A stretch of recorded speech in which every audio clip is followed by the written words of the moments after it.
Hello everybody, it's Shrouded Hand here, and it's time for another video where I look at art created by abuse victims.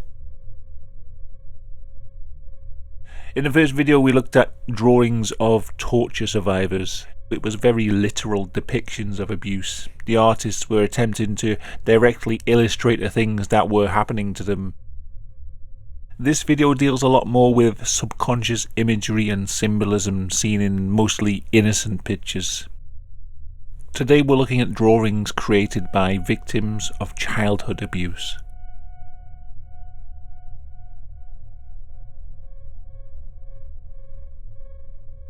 There's been a few studies on the art of children that have experienced abuse. They take many drawings by children identified as being victims and then look through the images to try and find recurring themes and symbols. A lot of the pictures I'm going to show today come from those studies. As you might expect, the drawing of genitalia and exposed bodies are a common theme. Sometimes when a child lacks the vocabulary to describe what's happening to them, they will depict it in an artwork.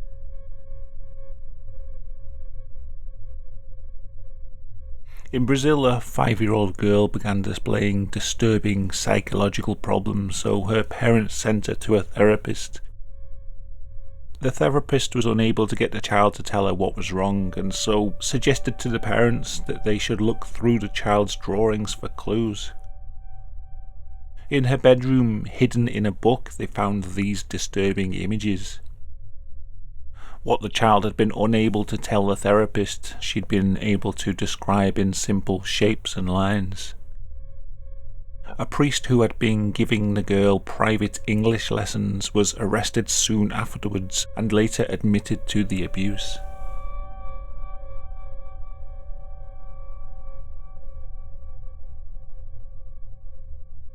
There are more subtle things to look out for in the pictures too.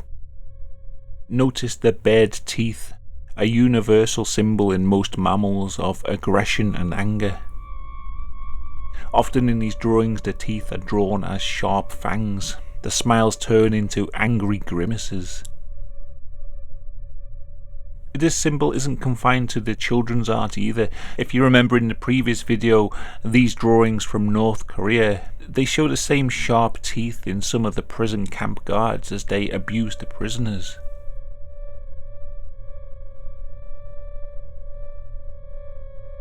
Going back to the children's drawings, these two I find particularly disturbing. Not just for the bared teeth, but for the general style of the art. If they were done by an adult, I'd say they had a pretty good grasp of expressionism, but when it's done by a child, it just seems detached from reality. It's like the child tried to draw regular people, but they were so disassociated that they depicted some weird inner psyche instead.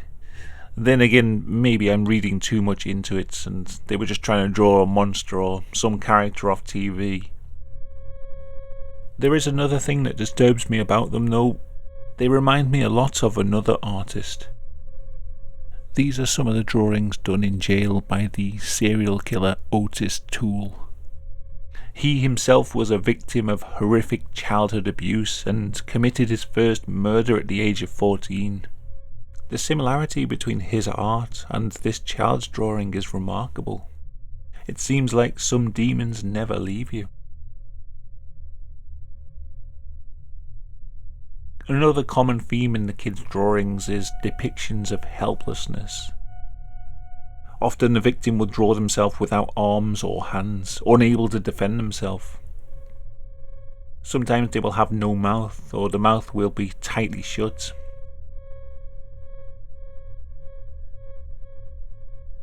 In comparison, their abuser will often be drawn with elongated arms and long grasping fingers. The way they draw their home can also be an indicator. Houses without doors or windows can indicate that the victim feels trapped, unable to escape from their situation. The weather can also be an indicator of the child's mental state. A lot of children will draw a nice yellow sun in their skies, or white fluffy clouds with some birds flying through.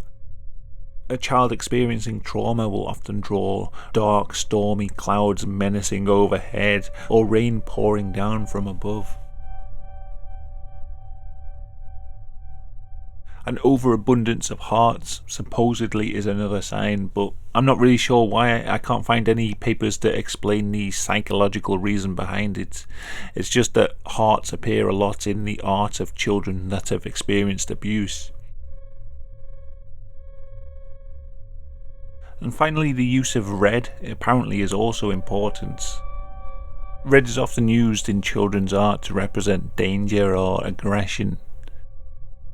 The example given here is a drawing by a child from a healthy and unabusive background. They were drawing someone throwing sand in the sandpit. As you can see, the thrown sand is red, and the red spikes of anger or danger around the person's head, as if to represent that the child knows that these actions are dangerous or naughty. Now if we look at some of these drawings again by the abuse victims, we can see how they may have used red in some of these situations to indicate where they feel the danger is coming from.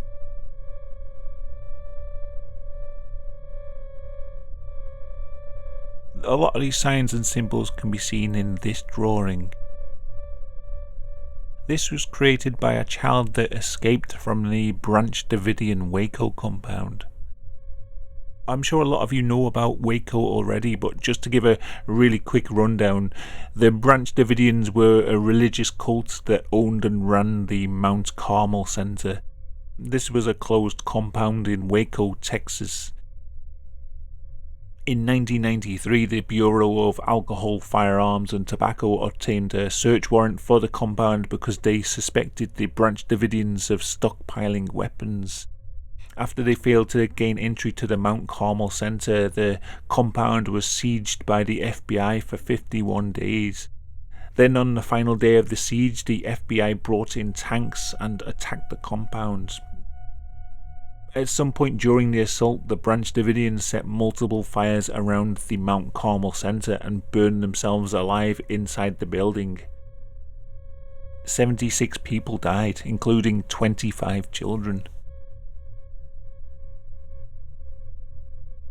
The site that I found this drawing on says that the picture shows the building being engulfed in flames, and that this means the child knew that they were going to set the fire before it happened.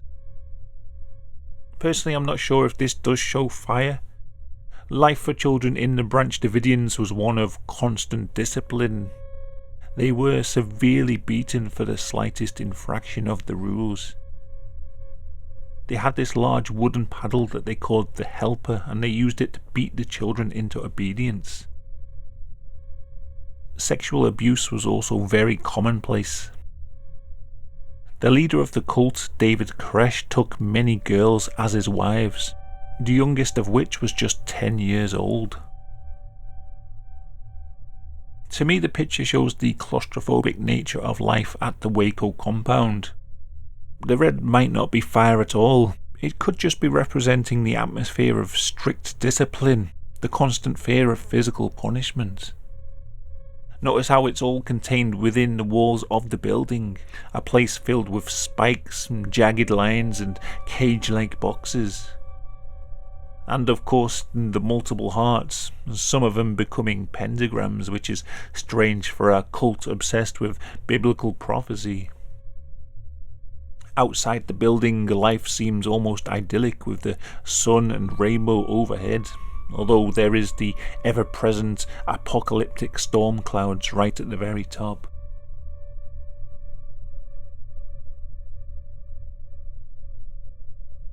Now, although these symbols might reoccur throughout the drawings, personally I don't think it's possible to identify abuse just from looking at a kid's drawing, apart from in very overt drawings like the case from Brazil.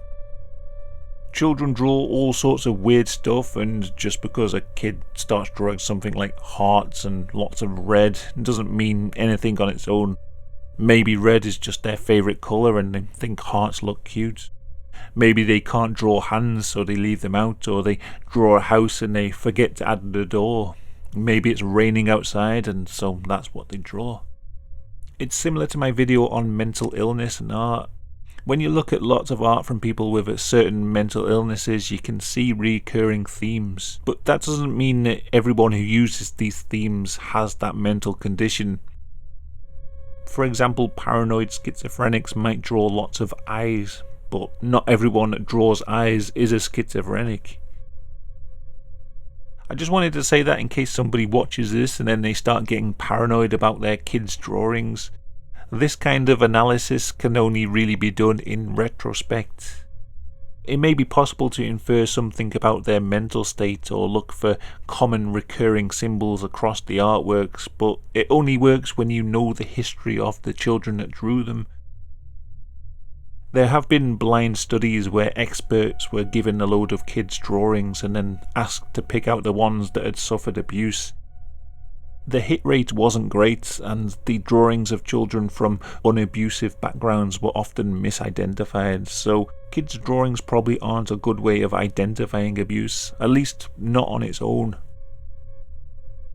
Still, it's creepy to look at these images knowing that the children that created them experienced something terrible. After everything they went through, they still wanted to create these jaunty pictures, even when they were drawing the same people that abused them. It has a way of making the abuse seem normal or commonplace, and perhaps this is how the child saw it in their minds. Not knowing any other life, this was just their world, and so they thought very little of drawing what they knew.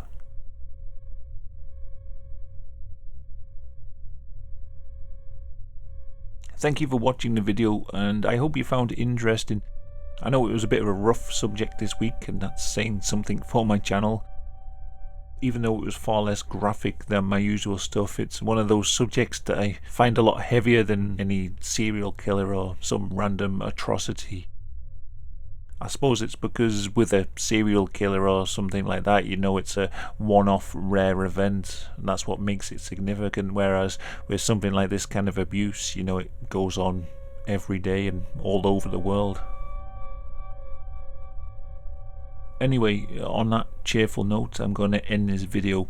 Thank you to everyone helping keep the channel going through PayPal donations or on Patreon. You allow me to make videos on extremely depressing topics like this instead of chasing the algorithm, so thank you. Here's some more videos you might find interesting. I've done a few where I look at strange artworks, so check them out if you're in the mood for more. Until next time, goodbye.